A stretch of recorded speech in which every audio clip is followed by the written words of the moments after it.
Bonjour au dialogue en ligne des connaissances pour l'application des connaissances autochtones dans la gestion de l'eau. Chers dirigeants et membres des communautés, au nom de la Commission de coopération environnementale, CCE, nous vous souhaitons la bienvenue à l'atelier.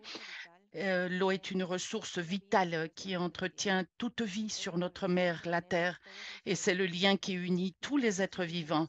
Les peuples autochtones du monde entier entretiennent une relation particulière avec l'eau qui se fonde sur nos modes de vie et de subsistance qui remontent à de nombreuses générations.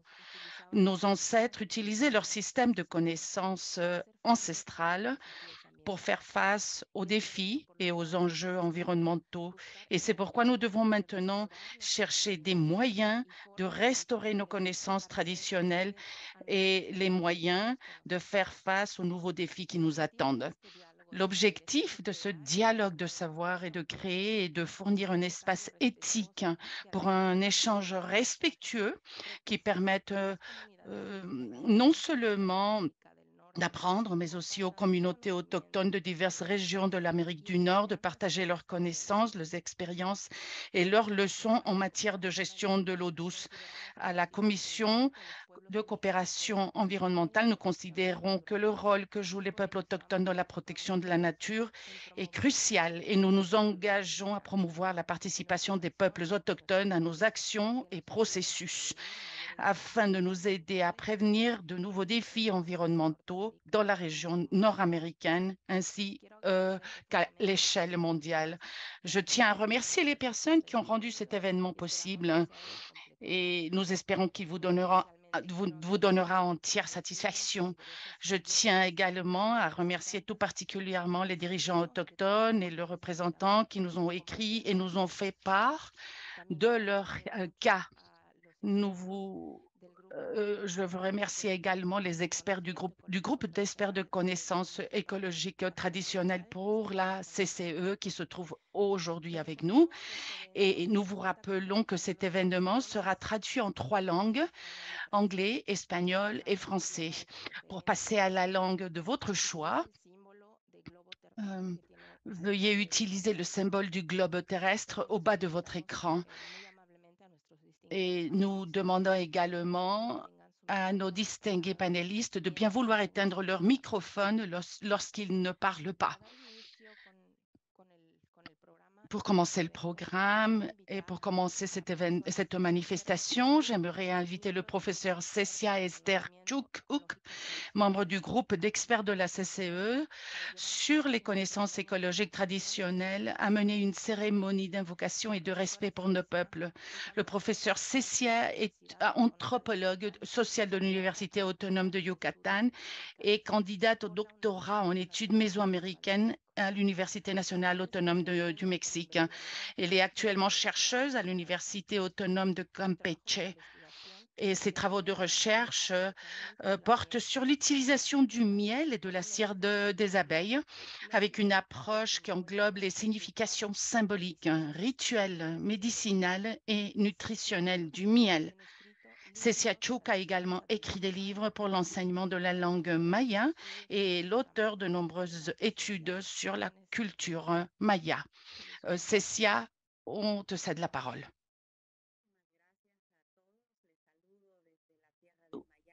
Merci, je vous salue depuis le sud-est du pays.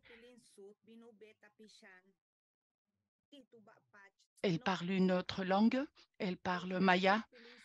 On ne peut pas traduire.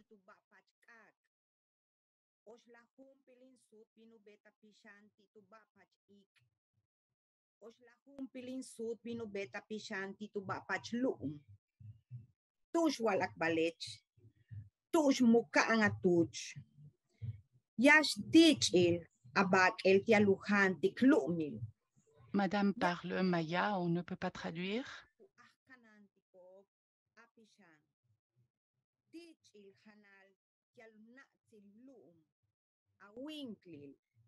Tialakashtik uyoch awinklil. Kabei chahak tialakashtik ichilusasilha tinohoch tzonot. kabei chahak tiala kastik tuush kuwak alkak kuyelel ichiltawotoch. Kabei chahak tiala kastik ichilutomos chiik. Madame parle maya, on ne peut pas traduire, mais on vous suggère de cliquer sur le petit globe pour écouter le son de la dame. Merci. 13 tours va faire ton esprit autour du cénoté d'eau. 13 tours va faire ton esprit autour du feu. 13 tours fera ton esprit autour de l'air. 13 tours fera ton esprit autour de la terre. Et là où tu te trouves debout, là où ton nombril est enterré, la première offrande pour la terre, et c'est un tribut pour primigène, pour les protecteurs de la terre, pour les protecteurs de ton âme, aliment sacré pour la mère qui est l'origine de ton corps. Et pour que tu cherches ce dont a besoin ton corps, tu peux le trouver dans l'eau claire du cénoté. Tu peux le trouver également dans l'esprit du feu qui se trouve dans ton foyer, ou peut-être tu peux le trouver dans le vent, ou peut-être tu peux le trouver dans cet arôme de terre qui a les origines et qui annonce le retour de tes ancêtres. Poète et de la communauté Maya, novembre 2022, jusqu'au prochain soleil. Nous remercions Cécia Esther Tchoukuk, membre du groupe d'experts sur les connaissances écologiques traditionnelles, pour cette cérémonie d'ouverture si belle. Ensuite, j'ai le plaisir de donner la parole à ma collègue Cathy Hodgson-Smith, porte-parole du groupe d'experts sur les connaissances écologiques traditionnelles, qui va nous souhaiter la bienvenue. Et Cathy est une avocate de Saskatoon qui pratique le droit pénal et le droit autochtone et représente la Fondation de recherche et d'éducation des Métis. Elle a plaidé devant les tribunaux de tous les niveaux, y compris les cours provinciales, la Cour d'appel fédérale, entre autres, et co-conseillère de la Cour suprême du Canada. Elle a participé avec le Conseil national des Métis à un certain nombre d'initiatives, notamment la stratégie du développement des ressources humaines autochtones, les tables rondes Canada autochtone et l'accord de Kelowna et les questions découlant de l'affaire Pauli. Elle a effectué des travaux pour la Commission royale canadienne sur les peuples autochtones, l'Association canadienne d'éducation et le Conseil canadien sur l'apprentissage. Cathy, je te cède la parole. Bonjour. Et bonjour, soyez les bienvenus. Je parle aujourd'hui depuis le territoire des Cris, Soto, le Coda Peoples et la terre des nouvelles nations. Et je vous parle au nom du groupe d'experts de connaissances. Et nous sommes représentants de l'Amérique et notre travail a commencé dans une réunion de connaissances traditionnelles dans toute l'Amérique. Nous sommes les responsables pour trouver des solutions pour augmenter la connaissance traditionnelle et la gestion environnementale pour la CCE. Dans le contexte de la CCE, nous avons considéré et nous avons partagé également tous les défis de nos communautés. Nous avons bien réfléchi sur les aspects les différents aspects de notre santé mentale, de notre émotionnelle, et nous avons considéré également l'importance de notre mère terre et de tous les bénéfices que nous avons. Et nous avons réfléchi sur nos responsabilités dans les communautés autochtones pour avoir de bonnes relations avec ces nations dans différents aspects de la vie, pour protéger les habitats et la santé et protéger tous les aspects de notre mère Terre. Et dans toutes ces leçons, nous avons réfléchi sur l'eau. L'eau, c'est la vie. L'eau se trouve dans le centre du bien-être de la vie, de toutes les personnes, de toutes les communautés, et c'est le futur de nos petits-enfants. Nous reconnaissons la relation si étroite qu'il y a entre l'eau et, euh, et la vie, avec les différentes espèces également, avec les espèces migratoires, et nous sommes tous très vulnérables et notre vie traditionnelle est très vulnérable. Et nous devons faire attention à la gestion de l'eau douce. Et cet échange est surgit de notre nécessité, de notre besoin de partager nos visions sur l'eau pour assurer un meilleur conseil pour la CCE. Nous vous souhaitons la bienvenue. Nous reconnaissons votre travail, votre excellent travail et pour les communautés et pour toute l'humanité. Nous espérons avoir vos idées, avoir une meilleure vision, inclure les connaissances, les valeurs des communautés autochtones. Et je vous souhaite la bienvenue. Nous remercions les paroles de Cathy Hodgson-Smith, porte-parole du groupe d'experts sur les connaissances écologiques traditionnelles. Et pour poursuivre le programme, nous avons le plaisir d'accueillir dans cet espace Marcela Orozco, chef de l'unité organes consultatifs et participation des entreprises. Marcela Orozco a plus de 25 ans d'expérience dans les affaires internationales et gouvernementales. Elle a consacré une grande partie de sa carrière professionnelle à la politique, à la coopération en matière d'environnement, aux relations multisectorielles, à la promotion de projets d'investissement étrangers et au commerce international. Actuellement, elle gère le travail consultatif de l'un des 3 organes constitutifs de la Commission et élabore des stratégies visant à accroître la participation du public aux forums internationaux et consultations publiques du JPAC. Et Marcela va maintenant nous donner un aperçu de l'organisation et du travail que nous faisons avec le groupe d'experts sur les connaissances écologiques traditionnelles. Vas-y, Marcela, on te cède la parole. Merci à Marcela pour ton introduction. Je vais switcher à l'anglais. Je suis d'accord avec Cathy Hutchison-Smith et je suis d'accord avec elle et je souhaite la bienvenue et je vous souhaite la bienvenue.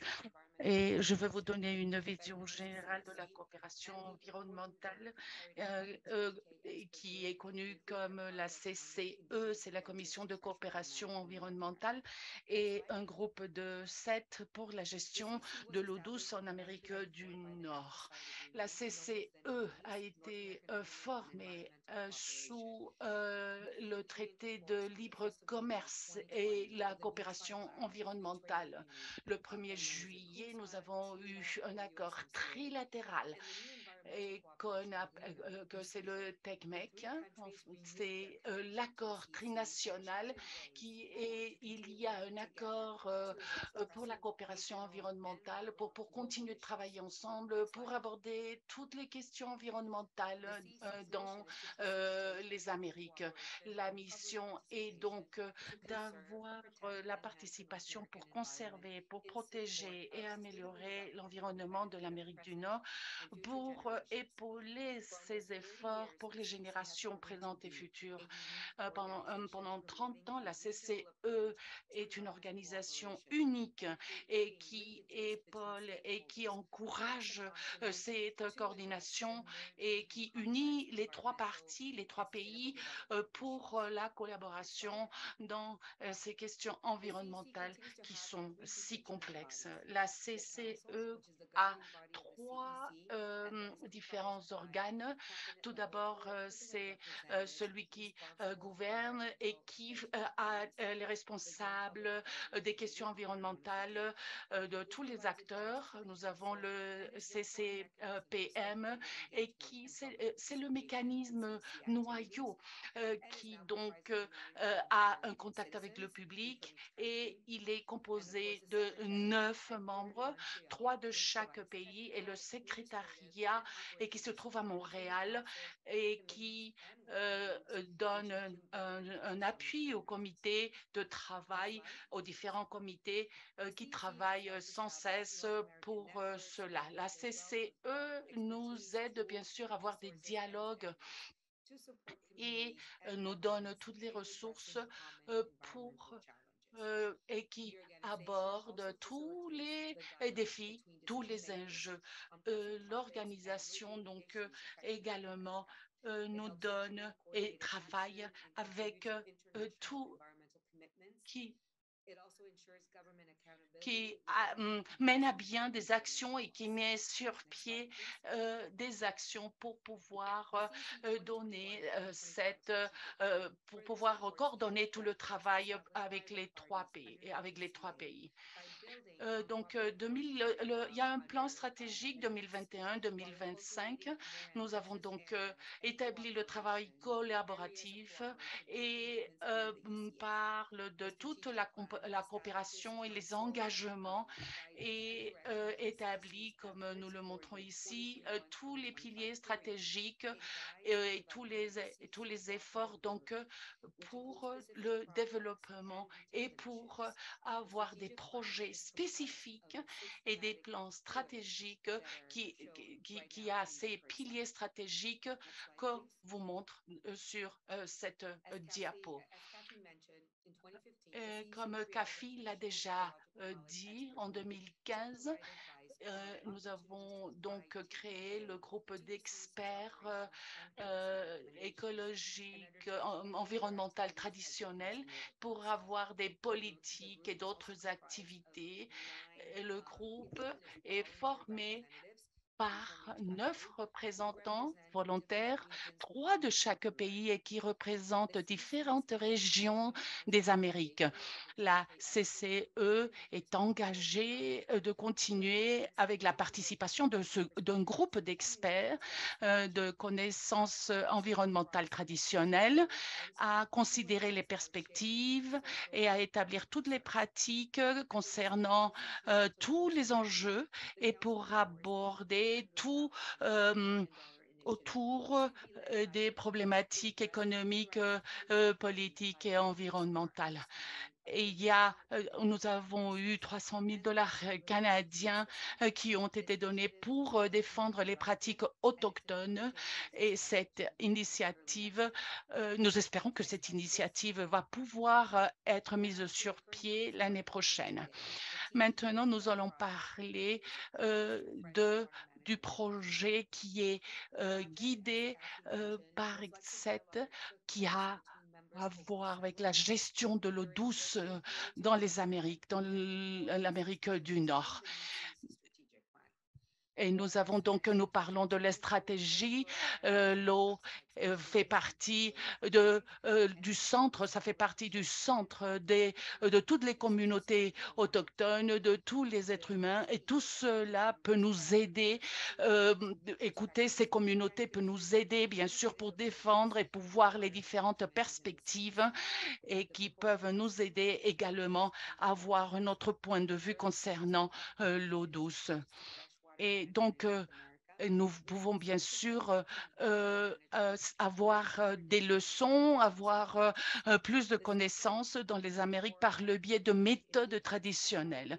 On veut informer, éduquer et tout cela bien sûr pour pouvoir améliorer et pour pouvoir arriver à une durabilité par le biais d'une pratique autochtone et des connaissances autochtones. Cette initiative a 4 activités. Tout d'abord, nous avons la documentation de tous les cas d'études.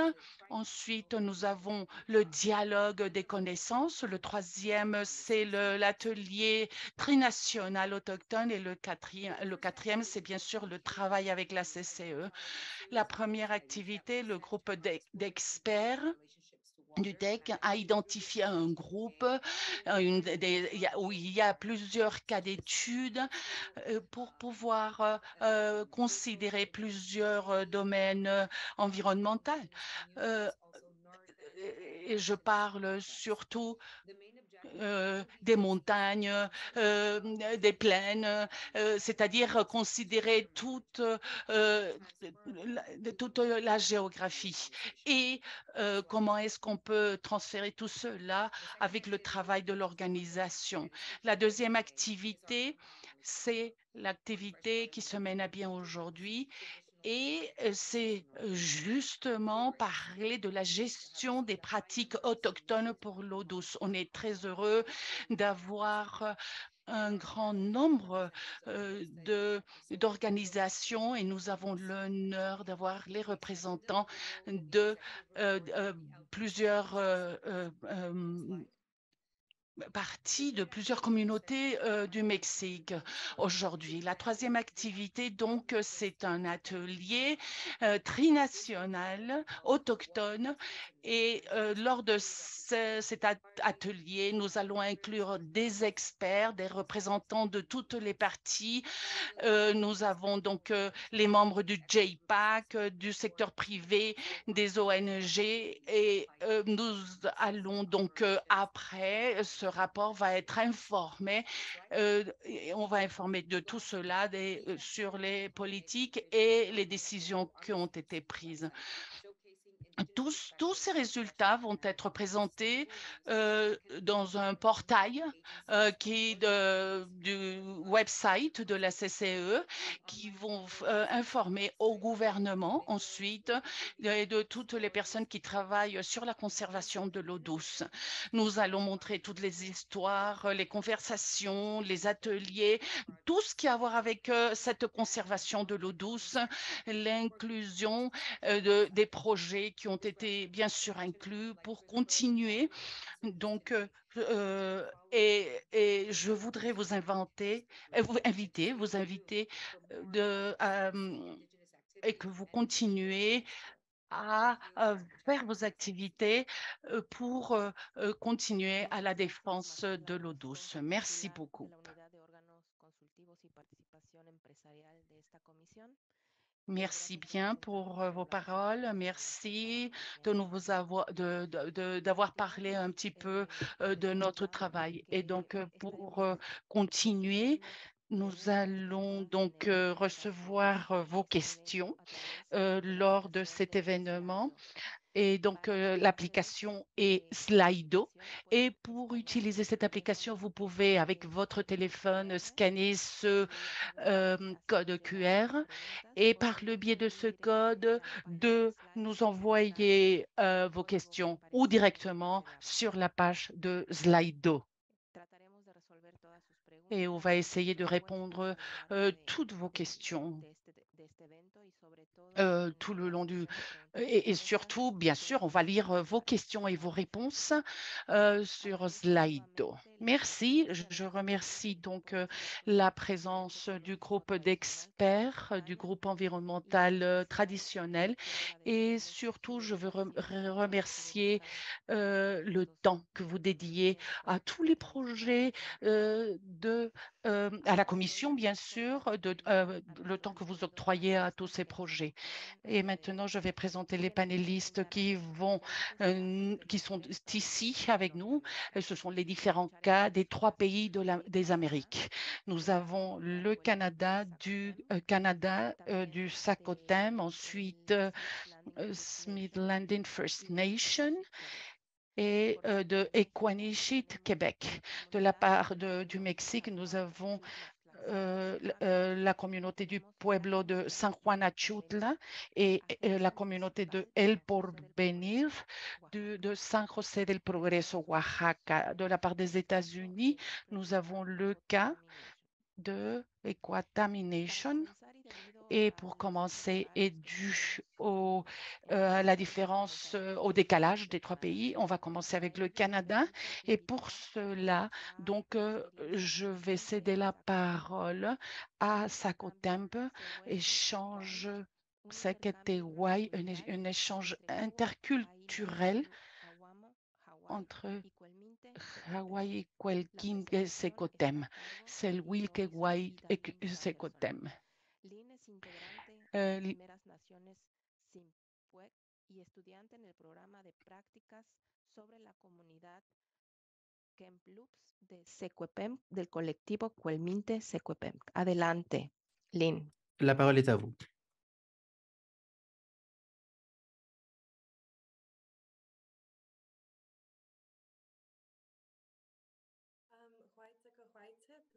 White Sakotwaike, Tansaswat. Bonjour à tous et à toutes, je suis Lynn et je viens de la nation Sinquisienne du côté de mon père et Hamonkesta Kasamakwasat. Je vous rejoins aujourd'hui. Je voudrais remercier tout le monde de nous accompagner aujourd'hui et pour le dialogue que nous sommes sur le point d'avoir. Aujourd'hui, je vais partager l'échange interculturel entre les gardiens qui a eu lieu pendant 2 jours en juillet avec les anciens et les groupes partenariats.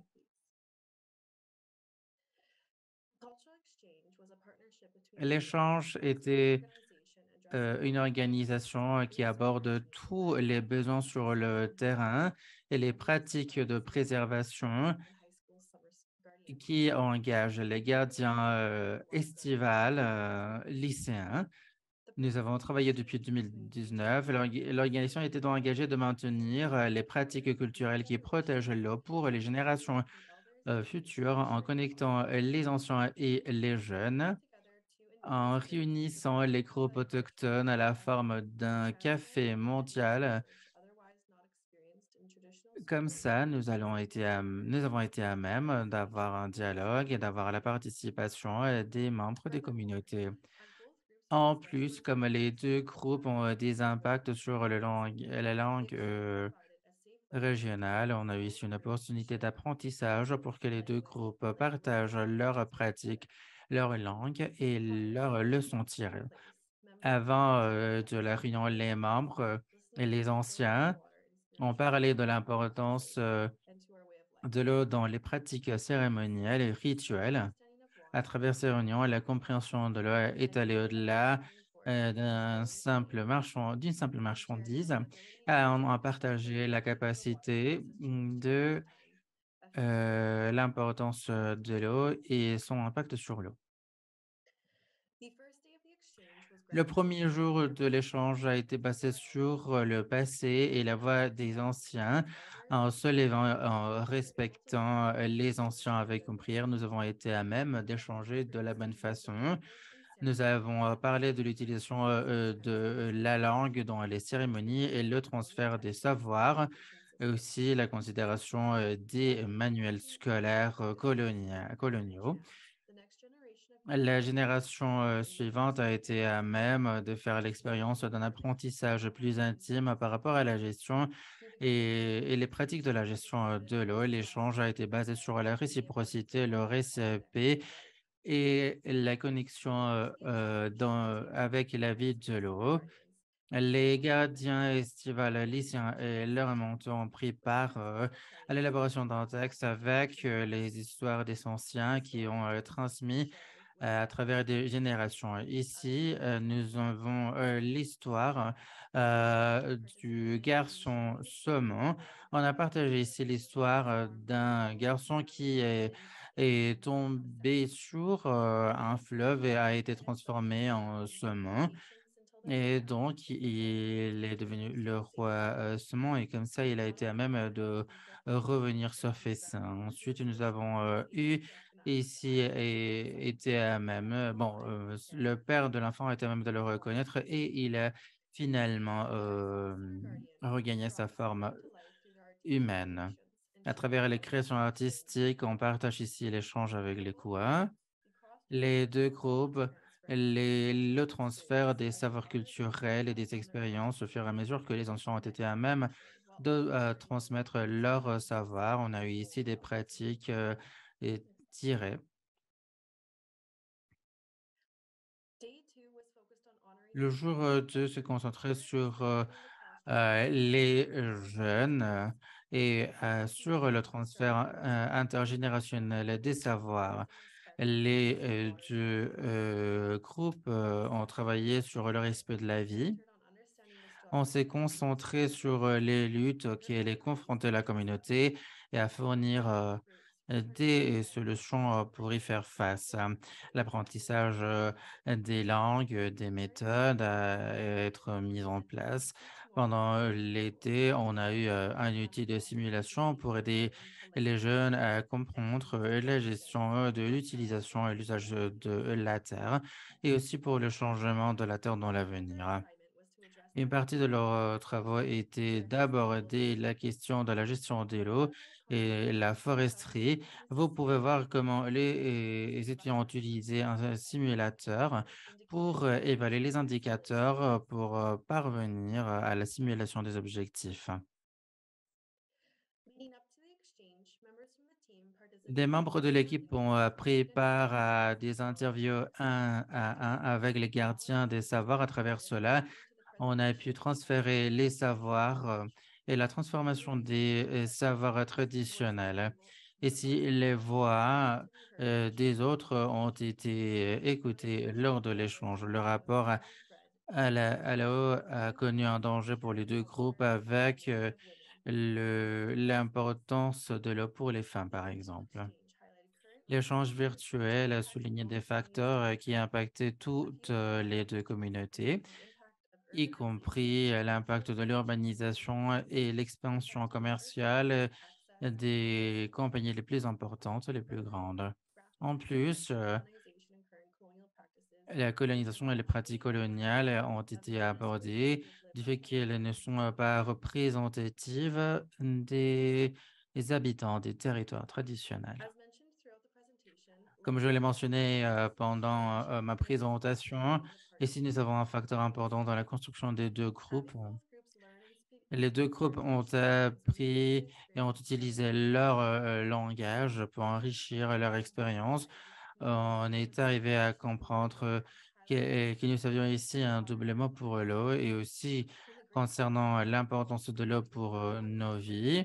Et cela ajoutait de la valeur et le fait que nous devons la respecter comme un être. Ici, nous avons une prise d'écran de l'un des jamboards que nous avons recueillis. Nous avons eu les contributions des deux communautés, tous des anciens comme des jeunes, et voilà quelles étaient les similarités entre eux, mais aussi les différences. Comme vous pouvez le voir, il y a beaucoup de défis auxquels les communautés sont confrontées en termes de la colonisation qui inclut l'urbanisation et les structures. Quelques-unes des leçons tirées ont été l'importance des actions dirigées par les autochtones et l'expérience pour aborder ces situations. Et en renforçant la discussion avec le partenariat, y compris les jeunes et les anciens dans les dialogues, nous pouvons parvenir à un changement substantiel pour les générations futures. Maintenant, le partage des expériences, le langage et les façons de vie nous a permis de réaffirmer la vérité de leurs propres enseignements et leurs propres droits et au-delà des gains économiques, et la mise en œuvre des pratiques autochtones traditionnelles doit être inclue et, et intégrée dans les pratiques scolaires.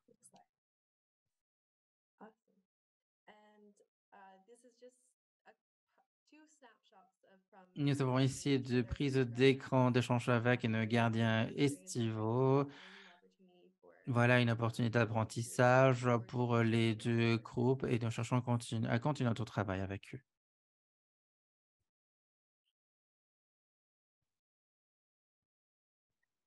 Muchísimas gracias por tu presentación. Merci beaucoup pour ta présentation, Eileen, et merci beaucoup, Darlene, surtout d'avoir partagé son expérience sur l'échange de savoir et l'importance de réunir les anciens avec les nouvelles générations pour la transmission de ces savoirs et pour empêcher leur érosion. Je vous rappelle que nous recevons vos questions à travers Slide. Plus tard, nous allons vous partager le code pour que vous puissiez y accéder. Nous allons continuer avec notre agenda. Maintenant, nous allons avoir le cas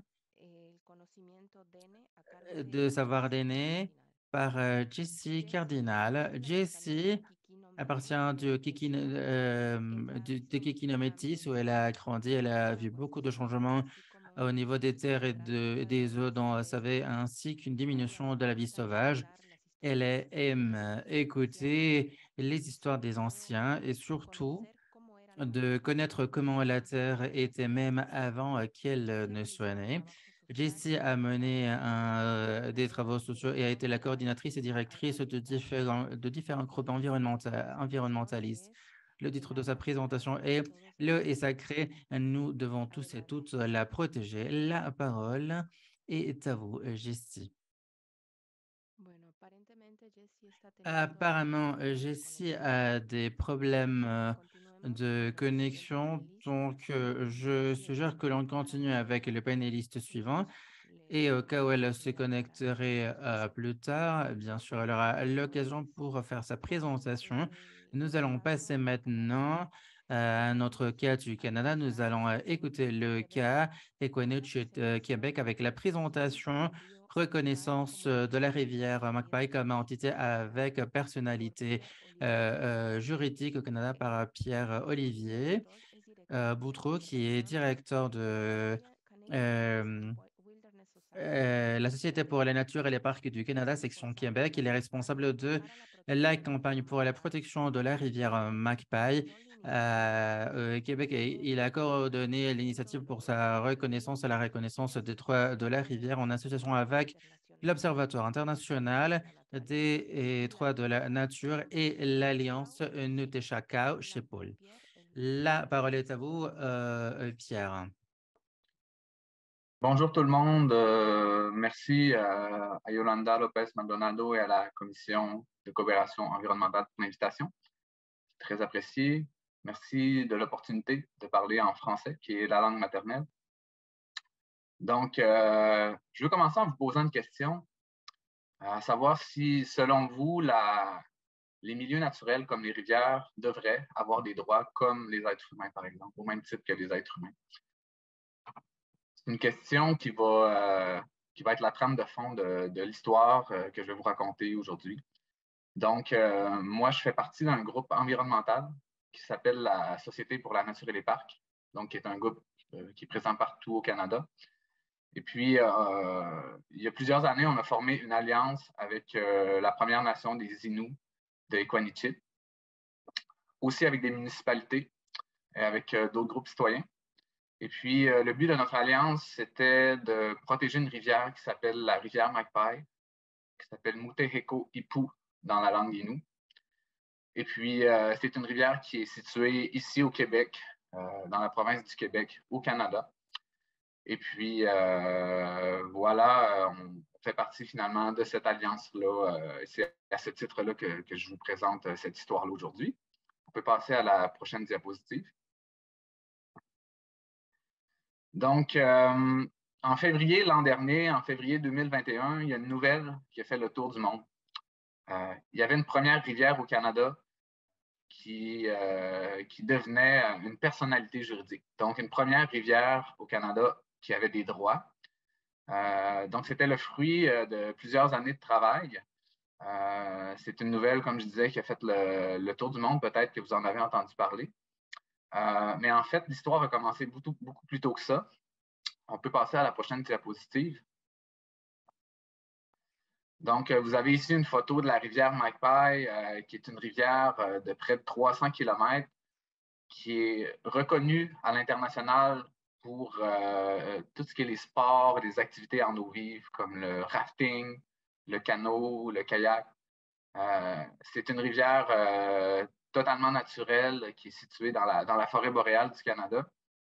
Et puis, on travaille en fait depuis presque 15 ans, depuis 2009 en fait, à protéger cette rivière-là. Pourquoi? C'est parce que la rivière est menacée par le développement hydroélectrique. Donc, il y a une volonté de construire des barrages sur cette rivière-là. Vous vous en doutez, à cause de la présence de rapides, de chutes. Donc, nous, très tôt, on a travaillé à ce qu'une aire protégée soit créée sur cette rivière-là.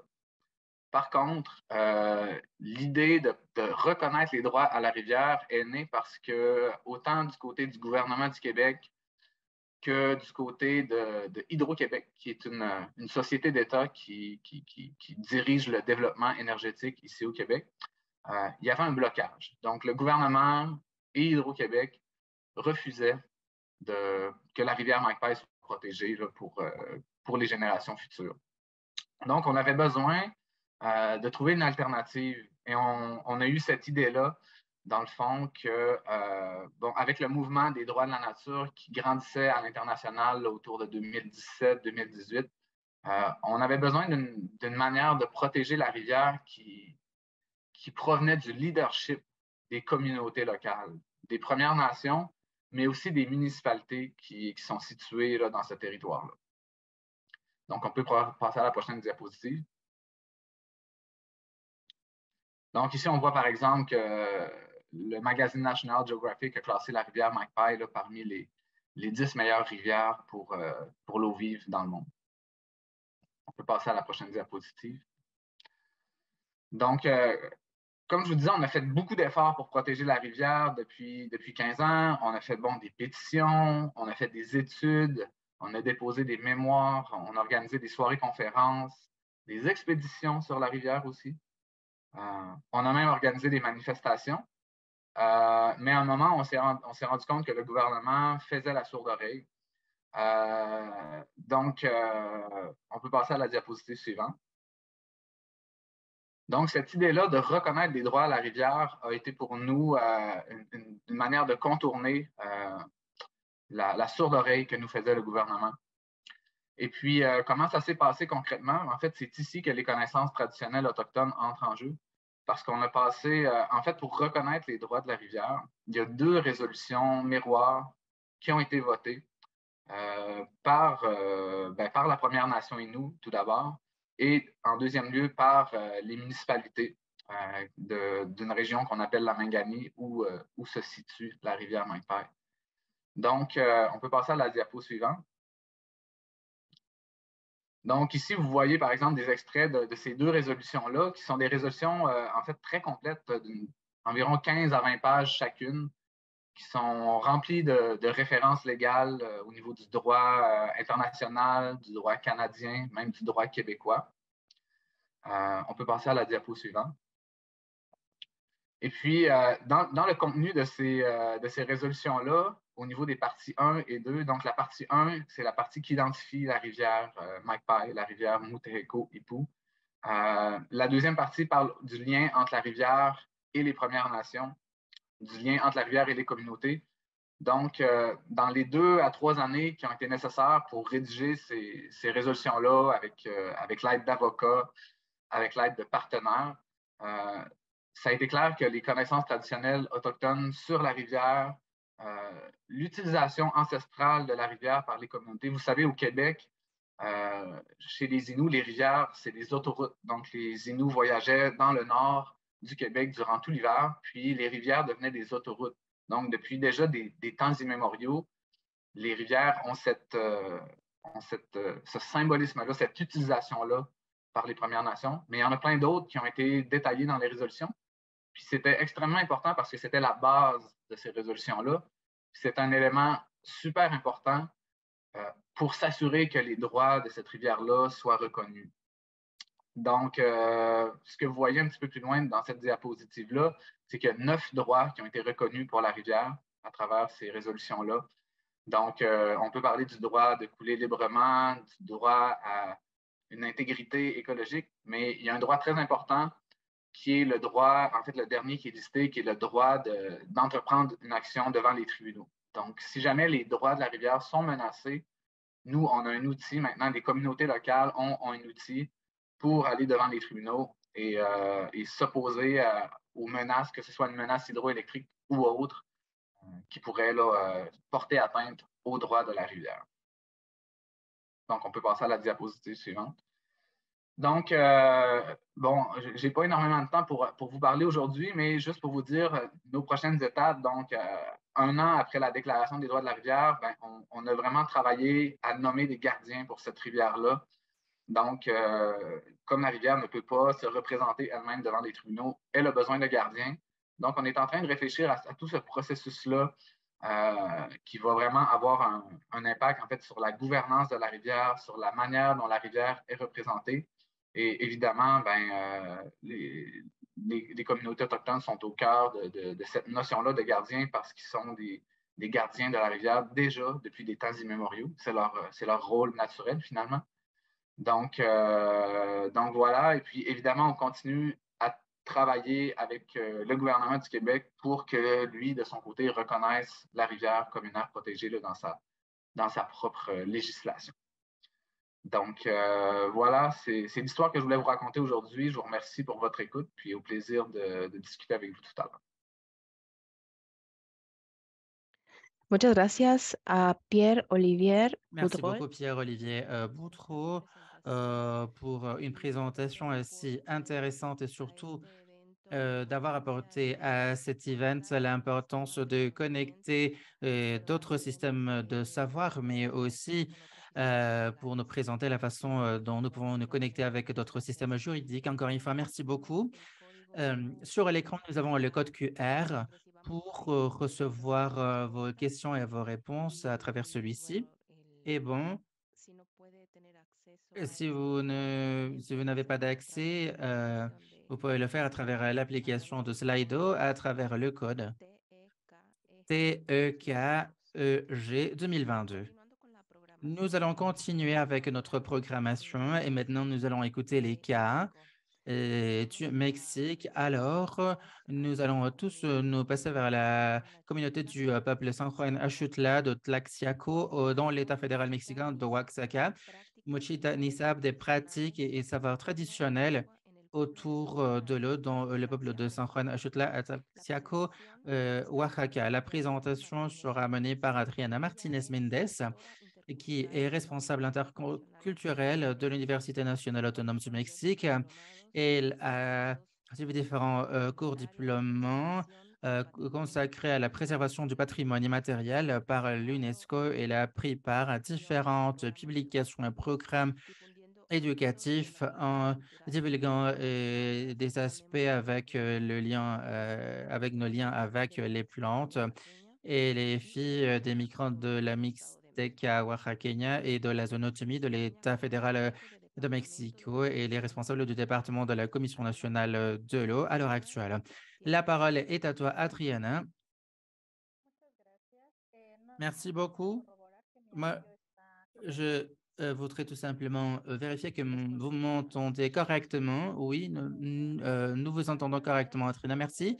Merci beaucoup de m'avoir accordé cet espace et de créer cet espace pour le dialogue autour des savoirs traditionnels. Moi, je voudrais vous présenter le cas d'une communauté autogérée où ces savoirs traditionnels sont fondamentaux pour la vie communautaire. Diapositive suivante. Très bien. Moi, je voudrais commencer par une réflexion d'Arel. Les savoirs traditionnels ne sont pas des connaissances locales, ce sont des connaissances universelles exprimées au niveau local. Donc, dans chacune des cultures, les savoirs vont atteindre différents aspects de la vie et ceci les rend importantes. Moi, je voudrais vous parler un peu. Je voudrais vous parler de San Juan Axutla, est une municipalité qui se trouve dans la zone nord-ouest de l'État fédéral mexicain de Oaxaca, qui appartient au district de Tlaxiaco. Sa constitution a eu lieu en 1942 et il a la dénomination de peuple autochtone. Pourtant, un grand pourcentage de la population a arrêté d'utiliser la langue mixtèque au cours des dernières 50 ans pour comprendre cette communauté, ce peuple. Bon, il a 408 habitants, dont 205 5 femmes, 203 hommes, des quoi 103 sont considérés des personnes âgées, c'est-à-dire qui ont 65 ans et plus. Je vais vous dire que dans cette communauté, nous avons une présence de la migration vers la ville, proprement dit, à la ville de Mexico, vers des zones telles que les arrondissements d'Iztapalapa ou des municipalités de Tecamac ou Ecatepec dans la zone métropolitaine, mais aussi ils ont une migration internationale très importante.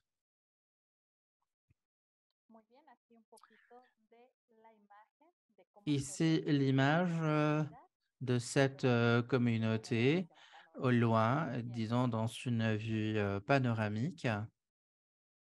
Diapositive suivante. Très bien.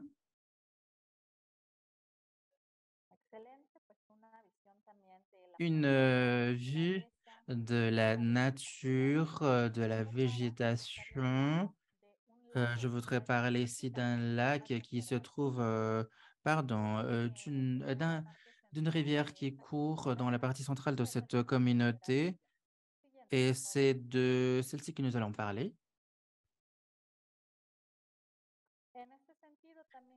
Dans ce sens, je voudrais aussi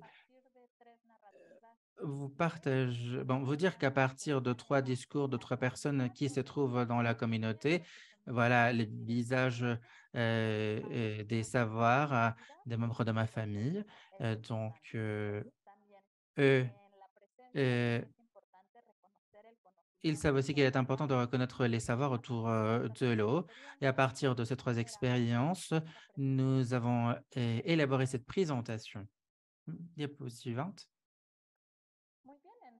Très bien. Alors, ce dont je vous parlais tout à l'heure, c'est de l'eau comme élément significatif dans la communauté à partir des savoirs et des pratiques traditionnelles à caractère local. Ici, il est très important de souligner que l'eau a une nature symbolique, c'est-à-dire, et cela se trouve aussi dans la mémoire et dans les discours de la communauté. Moi, je voudrais vous lire une petite pièce de ces discours.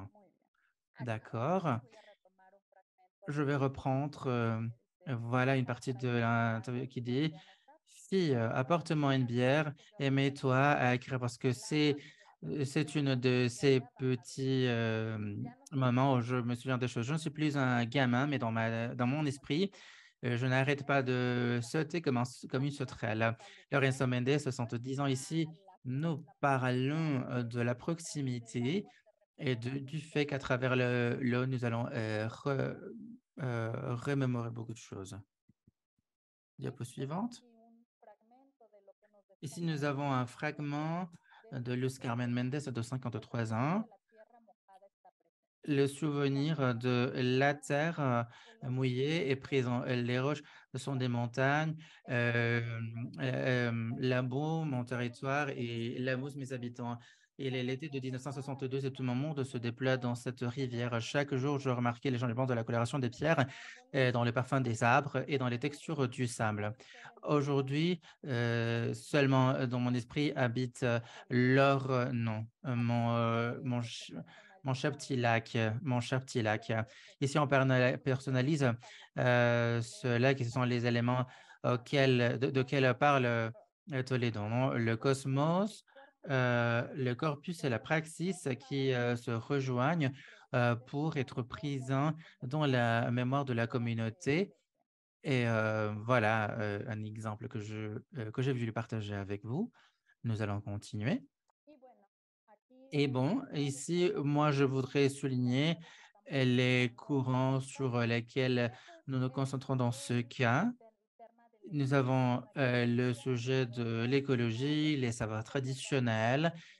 Selon Fayad 2018, l'eau aussi peut être considérée comme une source de vie, comme un élément qui couvre les savoirs locaux et communautaires, et aussi comme une source de valeur communautaire très enracinée, ce qui est en contraste avec une vision utilitaire qui se concentre sur l'eau comme une ressource à être exploitée. Avec cela, satisfaire les besoins de base de l'humain, qui a une composition chimique en plus de se présenter dans différents états dans la nature. Donc ici, nous pouvons voir comment ces visions sont confrontées.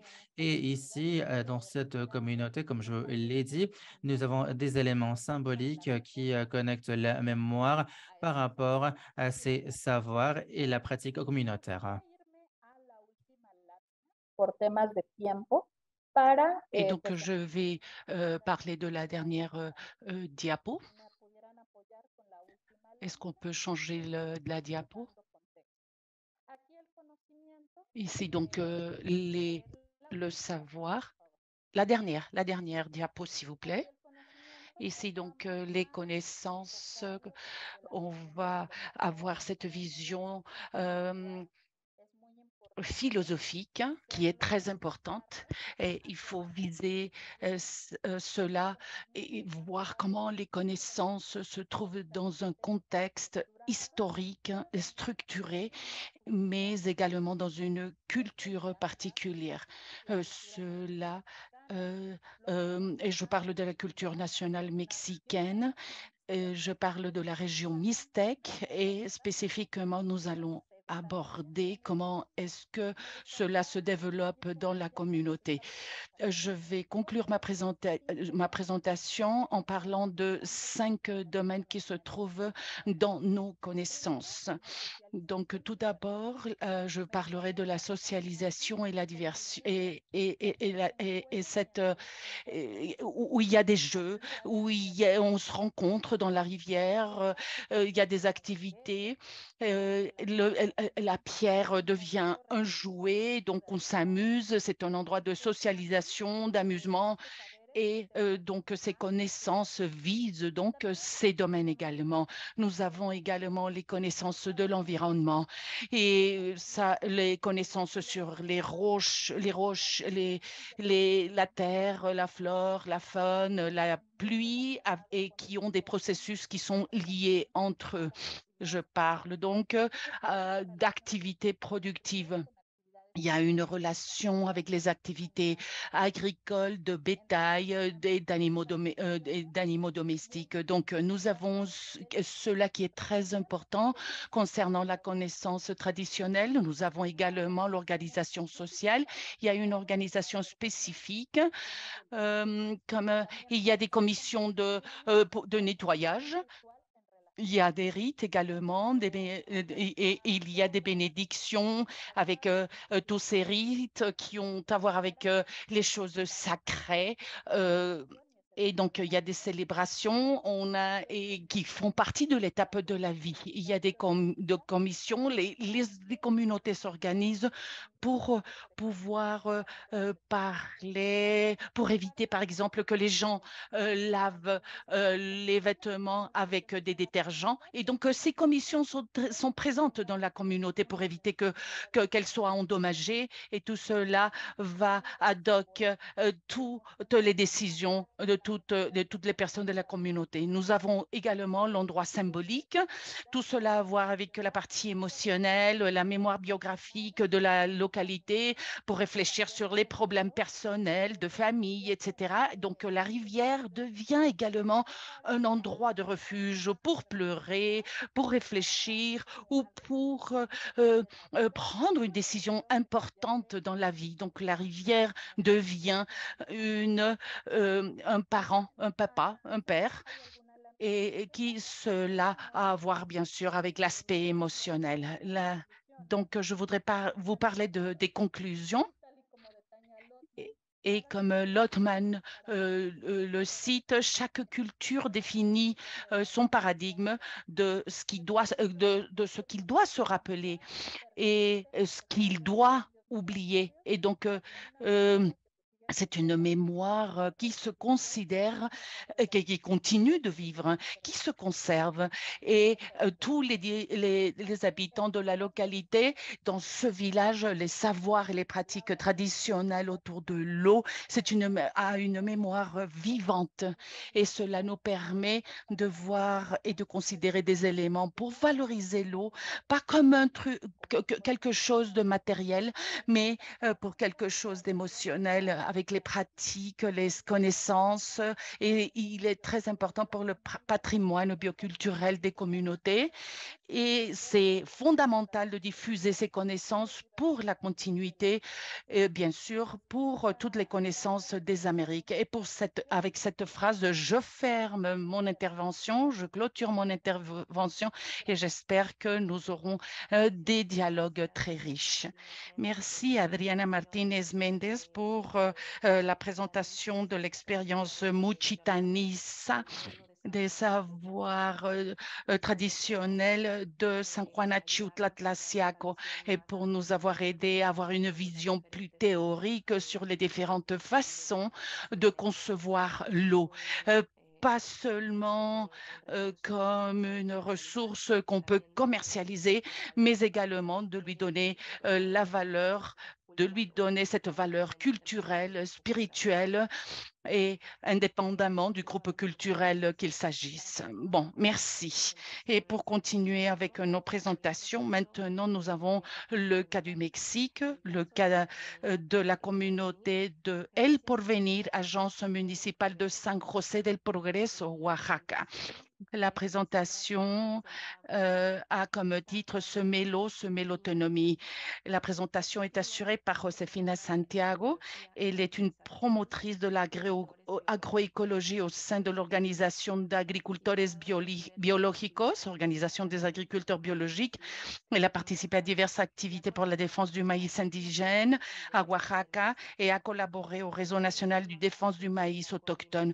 Elle est actuellement membre de la Coordinadora de Pueblos Unidos por el Cuidado y Defensa del Agua, c'est-à-dire de la défense de l'eau, et a été reconnue comme défenseur des droits de l'homme, ce qui lui a valu de participer à différents forums sur la réforme constitutionnelle des droits des peuples autochtones et des communautés afro-mexicaines.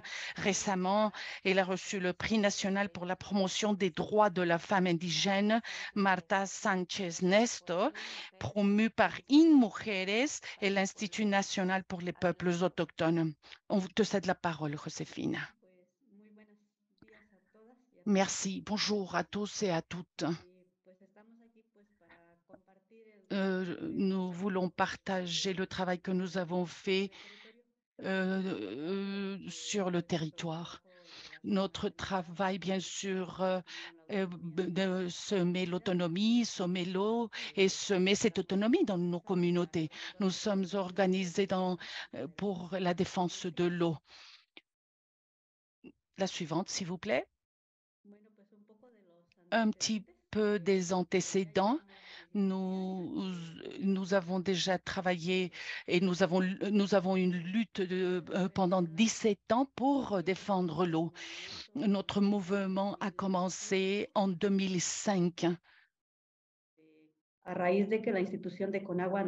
que l'institution de Kanawha nous a fait une lettre à tous les paysans et paysannes parce qu'on devait aller payer quelques excédents d'eau. Et les quantités étaient de 1000, 2000, quelques-unes de 20 000. Et donc, les gens se sont organisés parce qu'ils nous demandaient un paiement de l'eau qu'on n'avait pas parce qu'on n'avait pas d'eau dans le territoire. Nous avions un manque d'eau. Donc, nous avons commencé le mouvement et nous avons réussi à nous organiser. Et donc, dans le tribunal du Mexique. Nous avons commencé un processus judiciaire pour qu'ils voient nos besoins en tant que communauté. La suivante, s'il vous plaît. Et en même temps,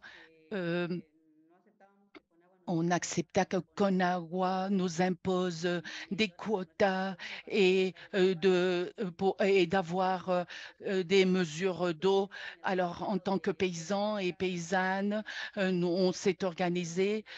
On a commencé à voir nos puits et voir quelles étaient notre eau, pouvoir savoir quelle était l'infiltration de l'eau dans le sol et avec les spiritualités également, à travers des rites et des cérémonies, en cherchant cette relation avec notre mère, la terre.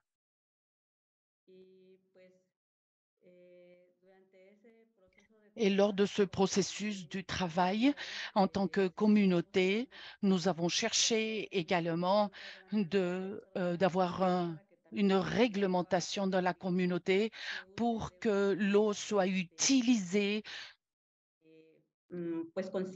de façon consciente, tout en évitant le gaspillage et le rassemblage d'eau, c'est-à-dire utiliser l'eau correctement et voir comment que l'eau continue d'exister dans notre territoire pour pouvoir, bien sûr, la soigner correctement. On a eu des ateliers, on s'est réunis avec la Semarnat, la Conagua, le ministère de l'Intérieur. Il y a d'autres, les peuples autochtones avec d'autres communautés autochtones et l'ONU et d'autres organisations et d'organisations civiles. En 2015, donc, nous avons eu l'opportunité, le tribunal de justice a fait une consultation à toutes les communautés de comment est-ce que nous voulons administrer notre eau. Parce qu'en 1967, il y avait un décret qui nous empêchait de continuer de faire des puits, de construire des puits d'eau. Avec tout ce travail, donc, de la consultation autochtone, on a réussi à travailler le processus de travailler un décret qu'on enlève le décret de 1967 et que le décret 2025 des vallées centrales de la région Ethnissa, où on se trouve les 16 communautés qui luttent pour l'eau. Et on a réussi donc ce décret qui a été approuvé le 24, pardon, en 2021, c'est-à-dire l'année dernière à peine. Il y a 2 articles, le 7 et le 8, où on nous reconnaît comme communauté et que nous avons le droit à administrer et à gérer et bien sûr utiliser cette eau en la considérant comme un bien commun et pas uniquement du point de vue entrepreneurial qui veut la vendre. Donc, après ce décret, grâce à ces articles, cela nous a aidés pour avoir le premier titre de concession communautaire où on reconnaît le droit à l'eau pour les communautés. Et également, pour avoir accès à ce droit, il y a des règlements dans nos communautés pour que on puisse, entre tous, s'organiser et qu'ils s'adhèrent à ce règlement, qu'ils puissent respecter ce règlement. Et tous dans la communauté, on discute et ce n'est pas une concession individuelle. Cela nous donne bien sûr la conscience que cela doit être un travail communautaire pour qu'on continue d'avoir cette eau dans la communauté pour les générations futures et donner une reconnaissance aux autorités communautaires. Chaque communauté est représentée par une communauté locale. C'est la partie forte des communautés et elles sont accompagnées par les autorités civiles et les autorités agraires.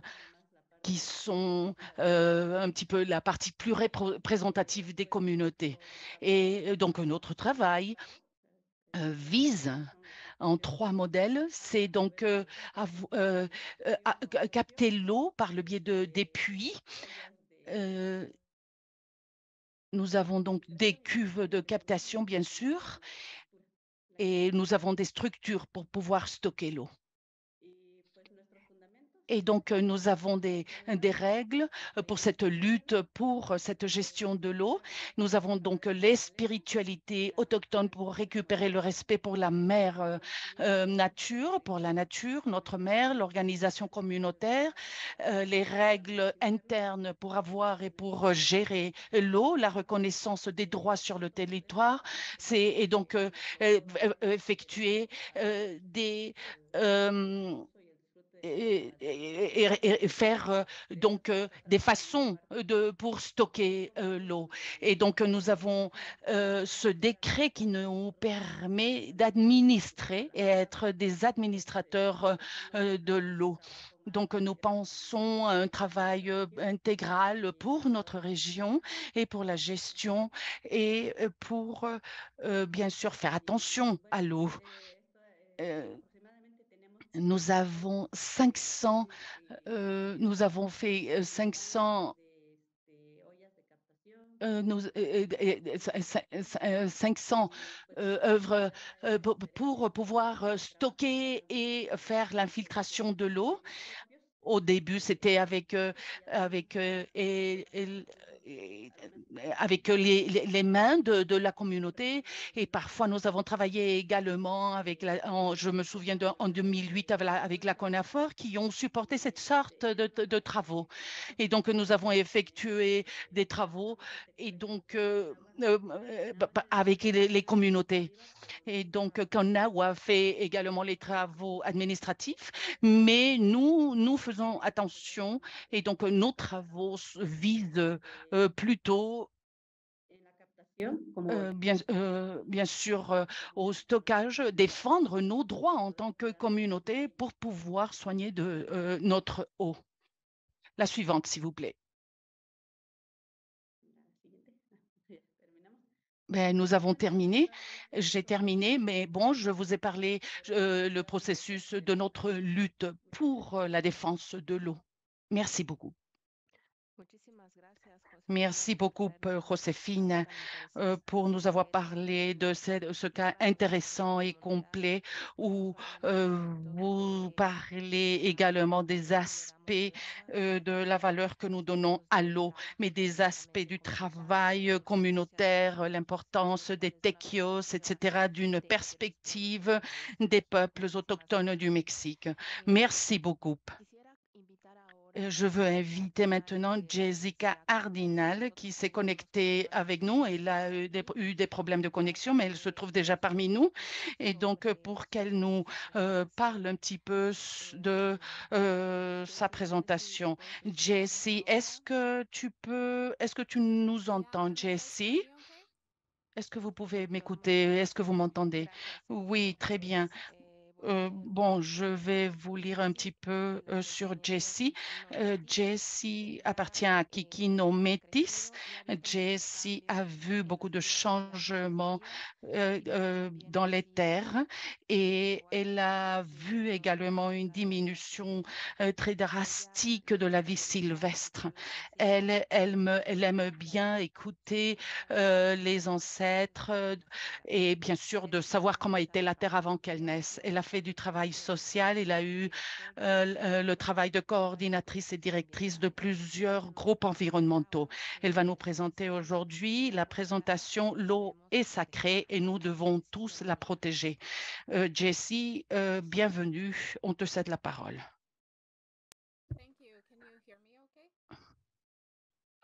Merci. Est-ce que vous m'entendez? Bonjour tout le monde. Keepers of the Water at Toskian. I am from the community of Kikino. It's located in Treaty 6 and 8 territory. tout ce qui protège l'eau donc se trouve dans le territoire et qu'on connaît comme Canada. Actuellement, je travaille comme directrice exécutive pour la défense de l'eau. La suivante, s'il vous plaît.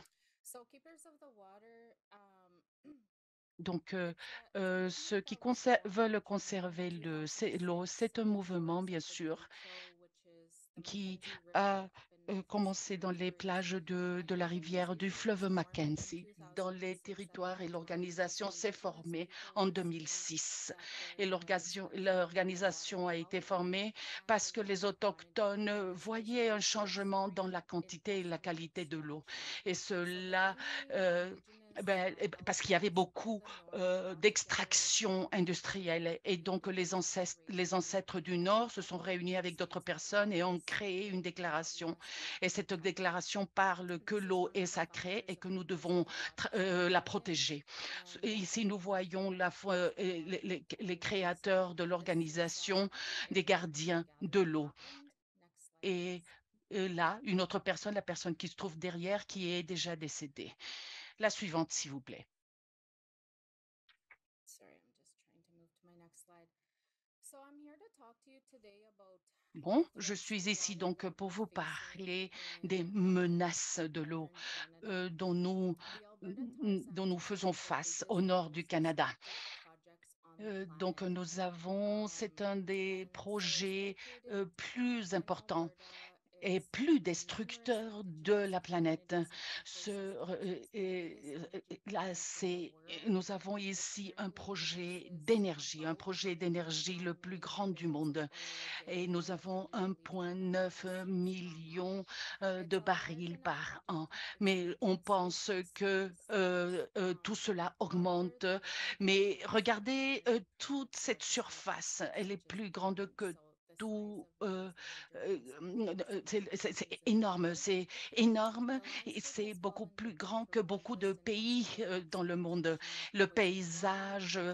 regardez comment 3 to 5 million cela acres of parle de species déforestation, de pollution and their d'eau et conventional d'émissions forests de gaz à effet de serre and so et in the middle of this picture is one of the des biggest produits de distributed beaucoup water sources in the usines world. de This is pétrole. the Regardez à droite, Athabasca je River voulais que vous Delta, a voyiez source of cette partie off-tailings du ponds. fleuve. Those are Là, highly toxic chemicals that we regardez, don't know how to et treat them ça, right now.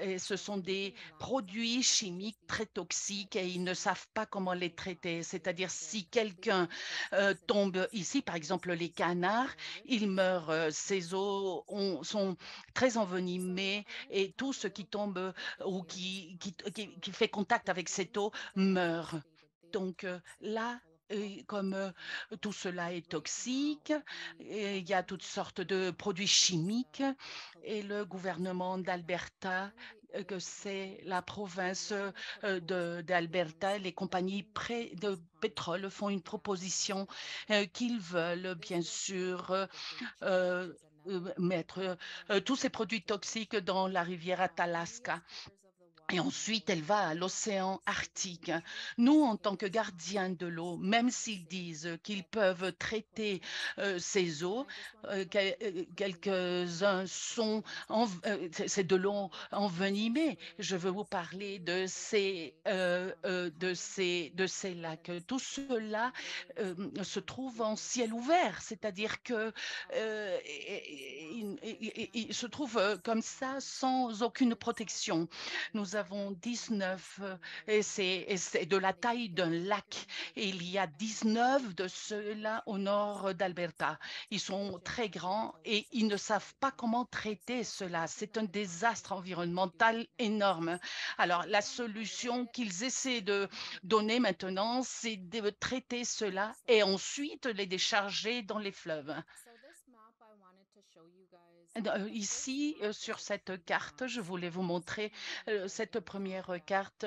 we have Comme treaty vous with le savez bien, au some of Canada, the nous avons des regions. traités And so nous avons signé plusieurs traités there's a dans les section différentes régions. specific that is Et où nous that's voyons Alberta. 7, And so 6 if you et look at 8, this ça c'est 3D map, Alberta. this is Et si vous voyez North l'autre Alberta. carte, These are c'est the oil la carte du gouvernement de Alberta et ici nous avons des concepts des sables avec du pétrole à Alberta et c'est ici où se trouvent les 19 lacs d'eau contaminés. Donc, il y a un écosystème qui est envenimé. Tout un endroit, regardez sur cette carte, vous pouvez voir des rivières, des fleuves et où se trouve le rectangle que je vous ai mis en rouge, c'est où se trouvent tout ce qui, tous les produits.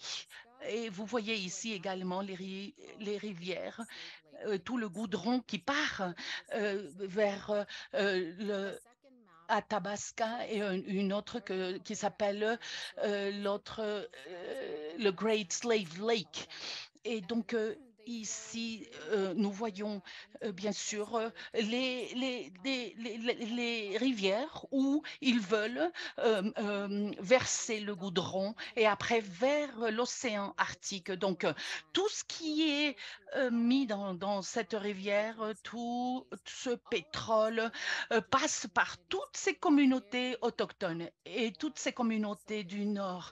Les communautés du Nord sont liées avec l'eau et ils voyagent, ils pêchent, ils chassent et tout ce qui entre dans l'eau affecte bien sûr, endommage les personnes et affecte bien sûr les oiseaux, la flore et la faune.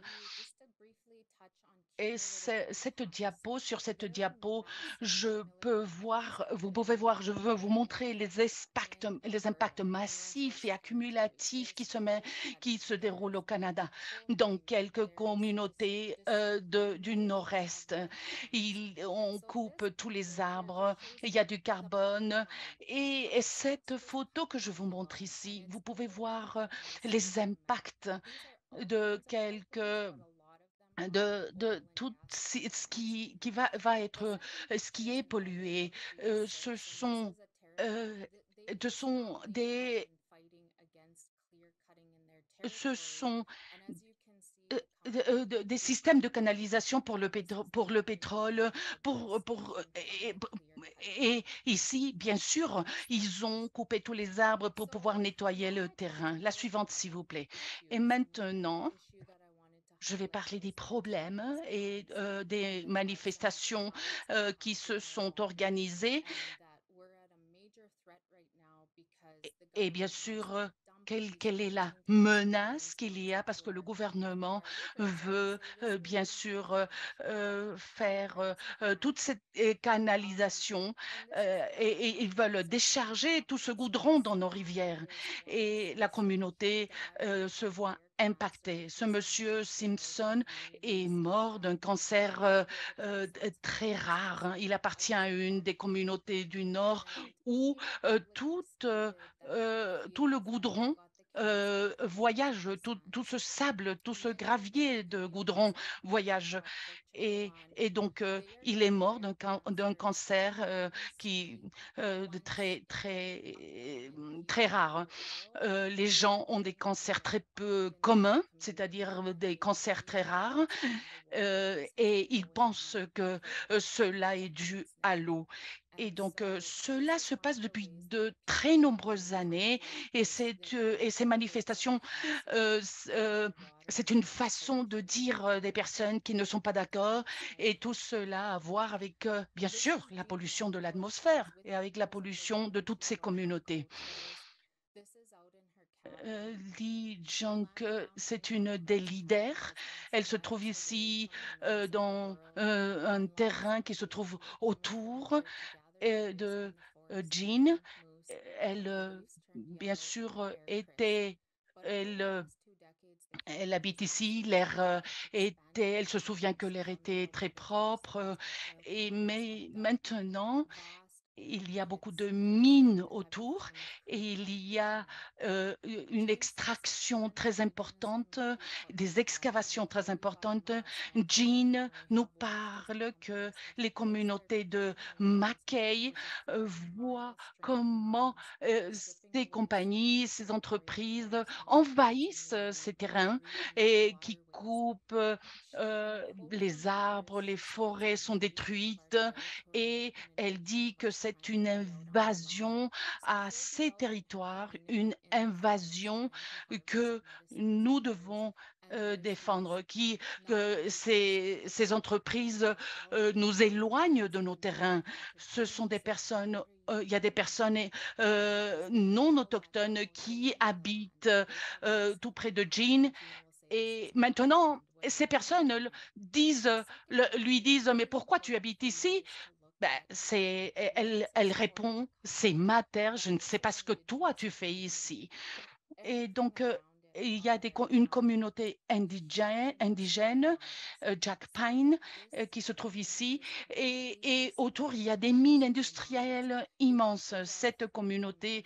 Et donc, il y a une quantité énorme de pollution et ils doivent gérer des distances énormes pour pouvoir chercher un peu d'eau propre. Ils essaient que les animaux ne s'approchent pas à ces rivières de sable, de goudron. Donc, parfois, il y a des tirs pour pouvoir faire éloigner les animaux. La suivante, s'il vous plaît. Et pour parler maintenant de quelques solutions pour protéger l'eau, c'est le travail que nous faisons. Donc, vous pouvez voir vous pouvez voir la nation d'Aînés. C'est une partie très grande des territoires du Nord-Est.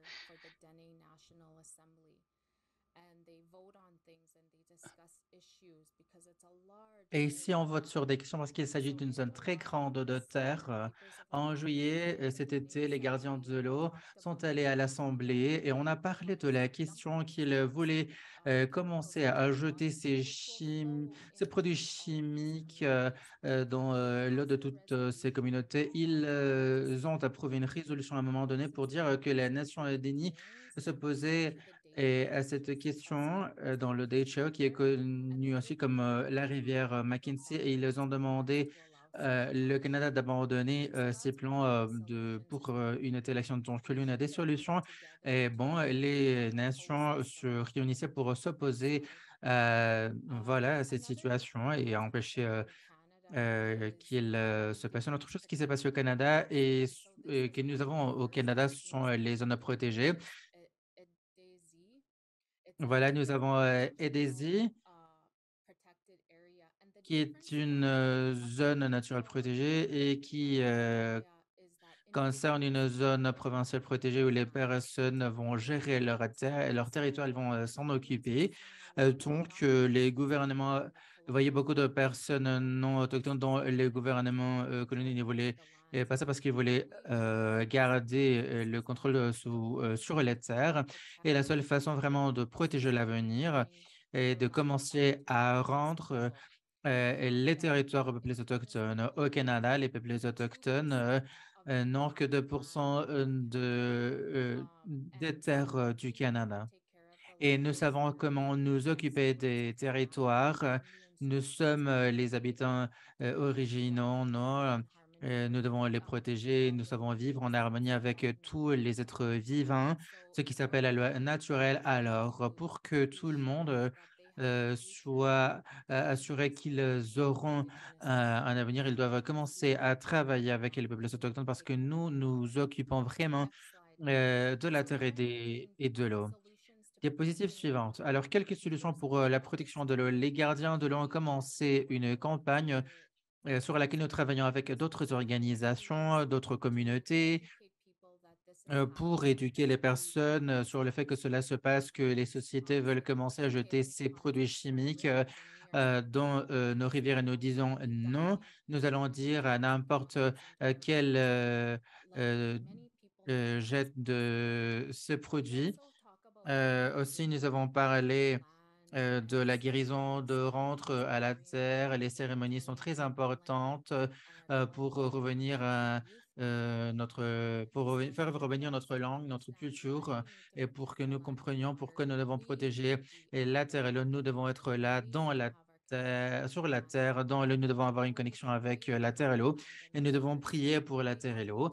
Alors, nous avons organisé aussi des ateliers de guérison dans les zones des sables bitumineux. Et nous vous invitons tous à venir visiter. Non, vous avez davantage d'informations sur notre site web. Désolé, Jessie, il ne te reste qu'une minute pour passer à la présentation suivante. Merci. Merci. I didn't understand what you said. Je n'ai pas compris ce que tu as dit. Eh, Okay. That's one okay. minute, Sorry. please. Ça va, ça One va. more time. Sorry. Il ne te reste beaucoup de temps. C'était tout simplement ça ce que je voulais dire.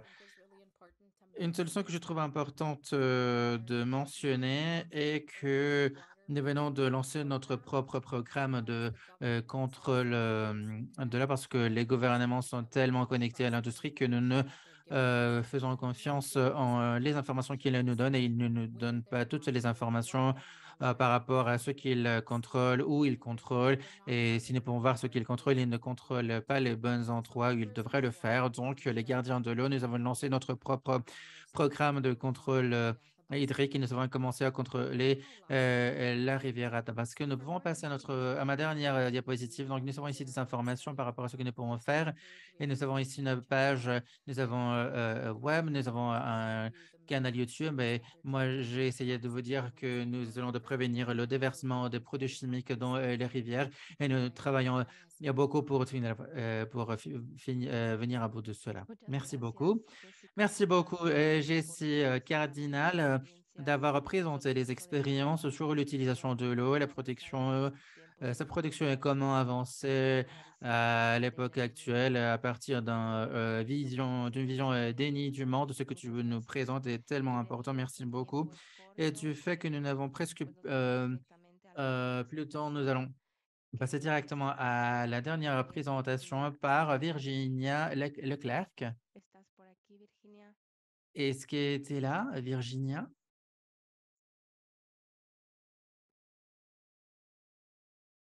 I'm here. Me voici. Gracias, D'accord, Virginia. merci beaucoup. Virginia va nous parler aujourd'hui un peu Bennett Tement Man and Beach, qui veut dire nous allons toujours protéger l'eau en espagnol. La parole est à vous, Virginia. Merci de m'avoir invité à cette conversation. Je sais que nous n'avons pas beaucoup de temps pour partager, donc je vais passer directement à ma présentation, comme on l'a mentionné. Nous trouvons ici au nord-est du Kansas, dans les plaines des États-Unis, de la nation prairie-bain de Potawatomi. Et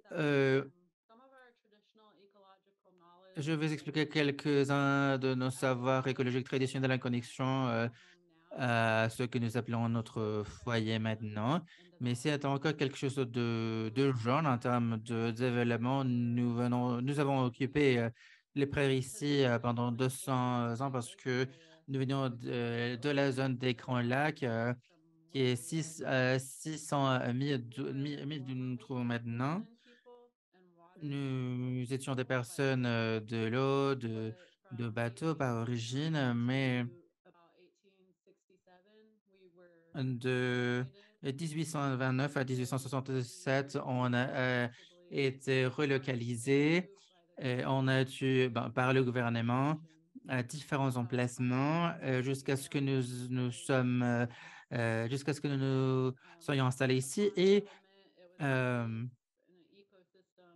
il s'agissait d'un écosystème qui était complètement différent à notre territoire originaux. Donc, cela fait partie de notre histoire parce que cela a eu un impact sur la façon dont maintenant nous gérons nos eaux et nos territoires. D'abord, au niveau de la résilience, les personnes pendant ce temps, au cours des 200 dernières années et au-delà, sont concentrées sur leur survie. Nous nous sommes adaptés, nous avons appris à manger d'autres choses, avoir d'autres médecines et avoir des pratiques différentes de gestion de l'eau. Nous ne sommes plus des personnes de l'eau, de bateau. Nous avons développé une nouvelle identité.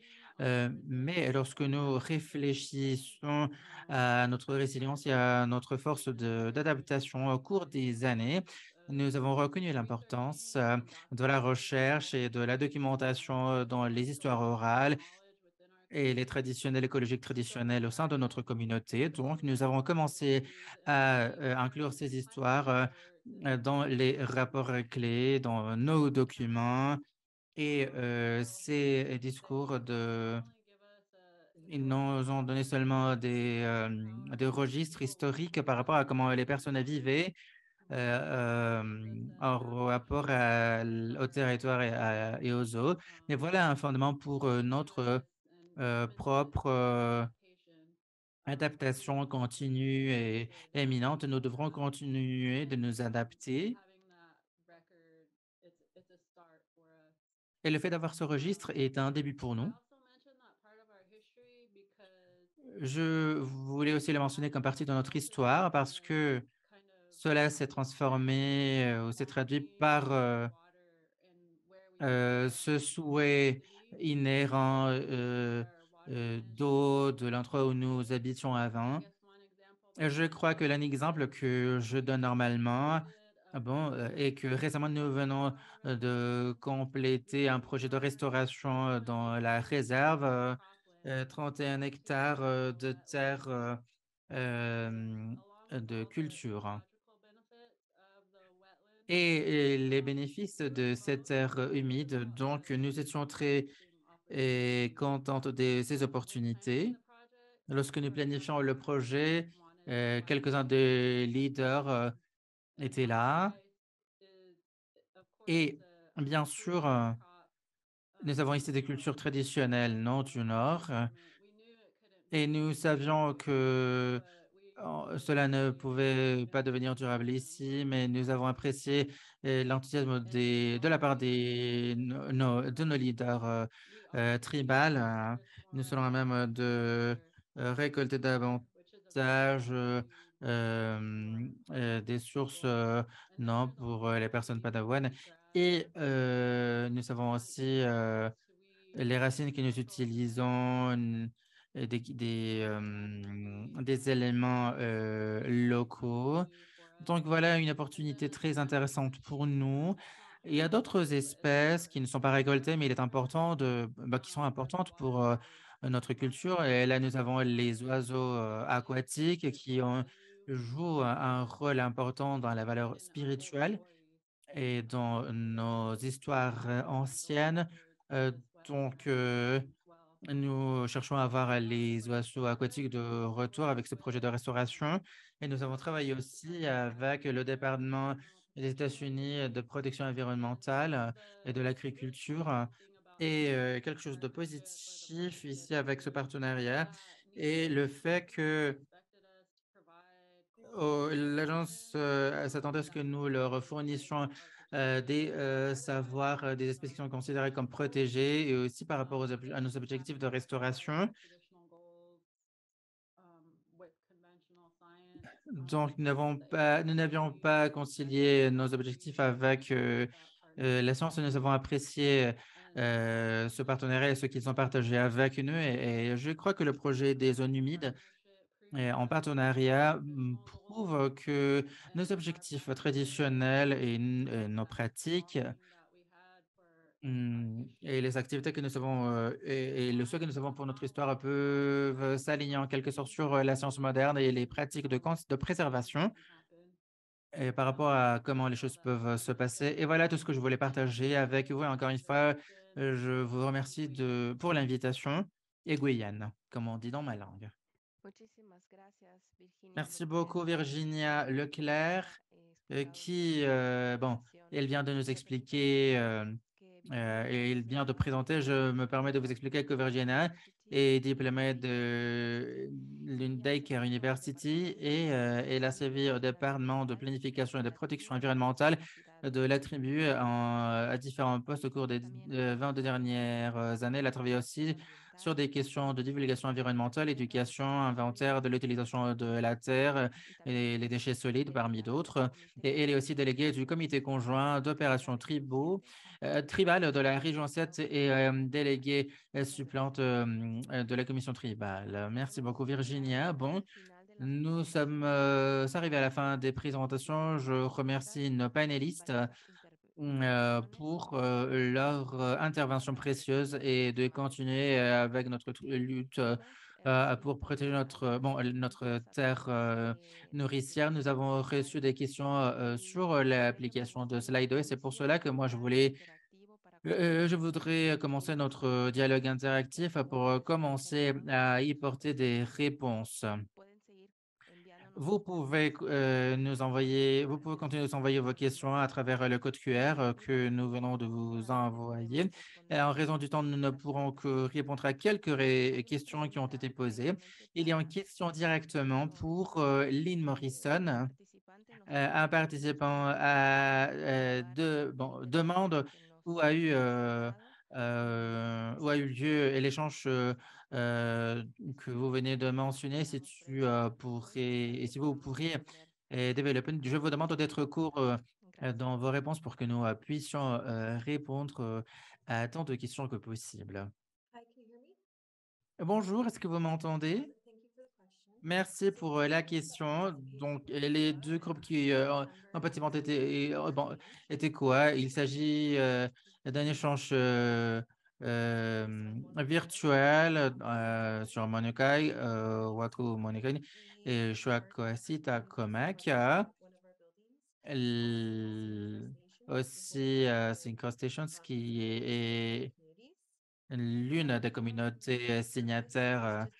L'objectif ici était de fournir l'opportunité pour que les anciens et les jeunes fassent l'expérience des opportunités d'apprentissage culturel qu'ils n'ont pas normalement à l'école. Donc, cet échange a été rapporté. Nous espérons de continuer de travailler avec la communauté Kua et aussi de continuer notre programme de gardiens estivaux lycéens. Merci beaucoup, Lynn Morrison. Nous avons aussi une question pour Pierre Olivier. Une personne nous demande comment est-ce que cette reconnaissance des droits de la nature a avancé? Quel est le développement institutionnel autour de l'inclusion des savoirs autochtones et d'autres objectifs établis pour le cas de votre rivière? Oui, donc, comme je mentionnais dans ma présentation, pour nous, les prochaines étapes, c'est vraiment de construire, premièrement, de nommer les gardiens. Puis donc, dans la structure où les gardiens vont opérer, il n'y aura pas seulement les gardiens. Il va y avoir, par exemple, un comité d'experts qui va être là pour épauler les gardiens. Il va y avoir une structure de gouvernance aussi dans laquelle, par exemple, on va pouvoir penser à quels individus vont participer là, à tous les processus institutionnels qui pourraient être en lien avec, qui pourraient porter atteinte aux droits de la rivière. Donc, c'est vraiment à travers toute cette structure-là. Si on regarde, par exemple, qu'est-ce qui a été fait pour le fleuve Wanganui en Nouvelle-Zélande, il y a vraiment une structure de gestion, de co-gestion entre le gouvernement de la Nouvelle-Zélande et la Première Nation Maori. C'est un petit peu ça notre inspiration pour la rivière Magpie, c'est d'avoir cette structure de gouvernance-là qui inclut vraiment les communautés locales, les Premières Nations, les municipalités, puis éventuellement d'avoir des partenariats peut-être aussi avec d'autres niveaux de gouvernement. Muchas gracias, Pierre, y esperamos haber Merci beaucoup, Pierre, et nous espérons avoir répondu aux questions que nous venons de lire. Maintenant, nous avons une question pour Adriana.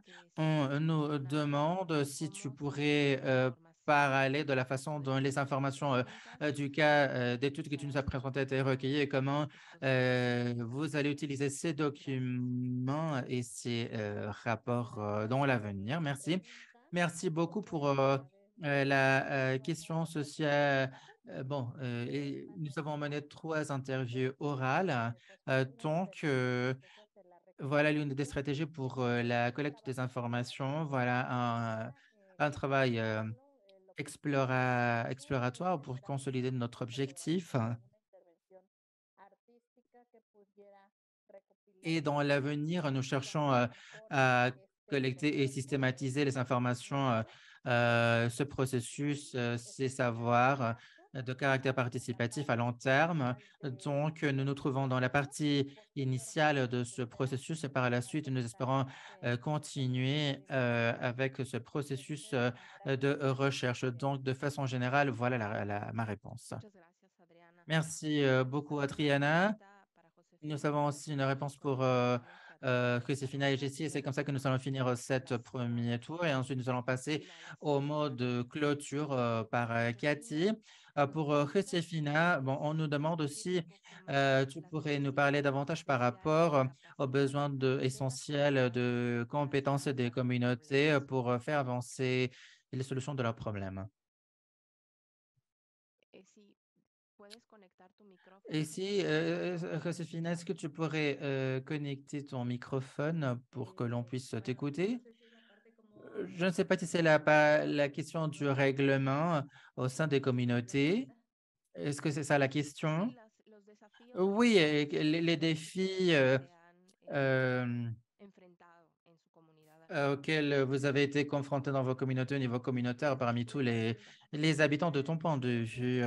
Bon, c'est la question d'être conscient et que l'utilisation de l'eau n'est seulement pour l'utiliser de façon individuelle, mais cela concerne aussi un travail communautaire où nous allons tous participer avec le travail de la recherche et aussi son utilisation.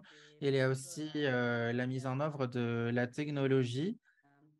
Et voilà aussi pour réduire la quantité d'eau et pour d'arrosage, non, et aussi comment les sociétés, les compagnies se comportent autour de nous. Nous pouvons avoir une société minière canadienne, Opportuna Maya Silver, et voilà le danger non, que nous avons par rapport à notre région en raison de son travail d'exploitation qu'il a. En tout cas, dans mon municipalité San José del Progreso. Merci beaucoup, Josefina, de répondre. Nous avons aussi une réponse pour Jessie. Jessie, bon, à ton sens, qu'est-ce qui a changé dans la forme dans laquelle nous voyons collectivement, nous gouvernons nos ressources en eau, à ton sens? Bon, quels ont été les changements que tu as vus depuis que tu étais petite? Bon, cela va au-delà du moment où j'étais un enfant, une génération qui a été éliminée. Même ma mère, non, de boire de l'eau propre, non, avant d'avoir de l'eau traitée chimiquement. Donc, il ne fallait pas traiter l'eau pour pouvoir la boire. Et ce que nous voyons, c'est la norme de l'eau. Et nous pouvions aller à la rivière, au ruisseau pour boire de l'eau. Donc voilà comment cela a changé. Il est normal d'avoir de l'eau. Maintenant, on a normalisé le fait d'avoir à boire de l'eau traitée, mais ce n'est pas le cas. Je ne sais pas si cela a répondu à ta question.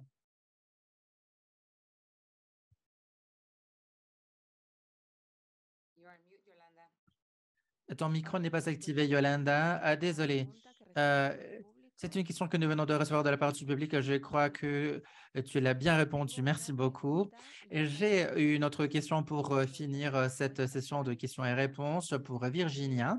Virginia, y a-t-il des accords de collaboration par écrit avec l'USDA et l'EPA des États-Unis qui montrent leur respect pour des méthodes et qui ne nécessitent pas de justification scientifique conventionnelle? Est-ce que vous pourriez nous en partager des informations? Oui, bien sûr. Nous n'avons pas encore établi des accords par écrit avec l'UPA et l'USFDA. Euh, L'intégration réussie de nos objectifs traditionnels dans ce projet de zone humide récemment a été grâce normalement aux personnes engagées. Avions et nous avons été chanceux d'avoir des représentants qui ont travaillé pour établir de bons rapports avec la tribe. Mais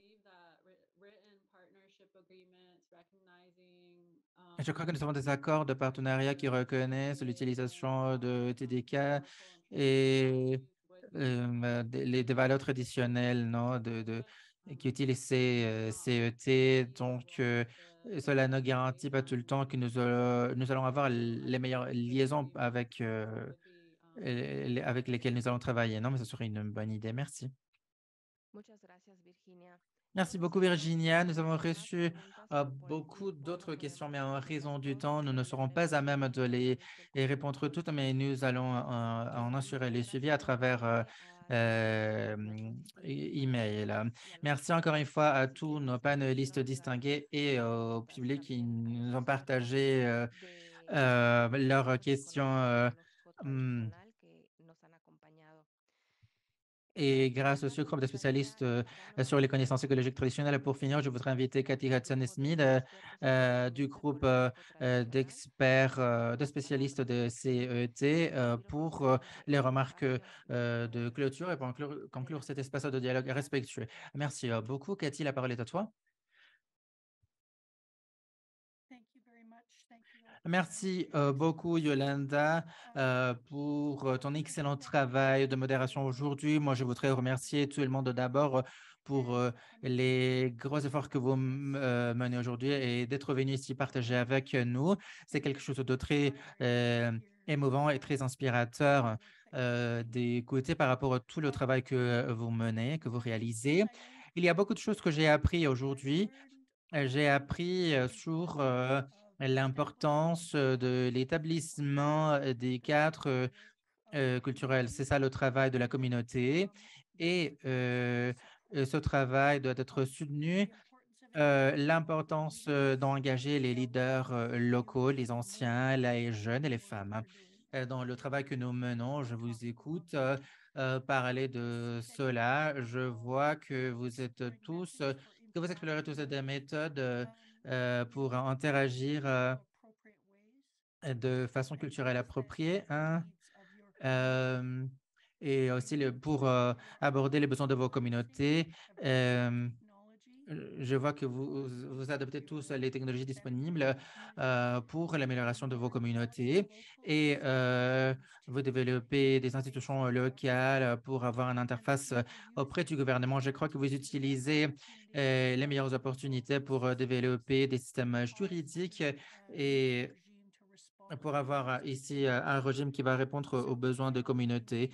Donc, l'engagement de nos trois autochtones est une tâche très importante.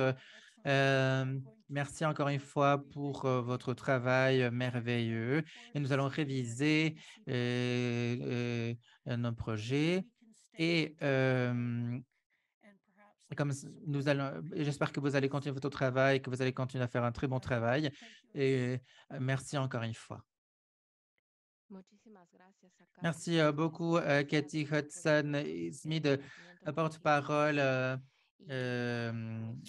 directrice du groupe de spécialistes sur les connaissances écologiques traditionnelles, et à tous les membres.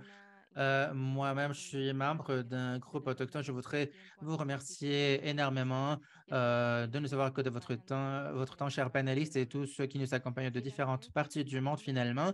Au nom de la Commission de coopération environnementale et des membres du groupe de spécialistes sur les connaissances écologiques traditionnelles, nous vous remercions tous et toutes pour votre présence et participation dans ce dialogue que nous espérons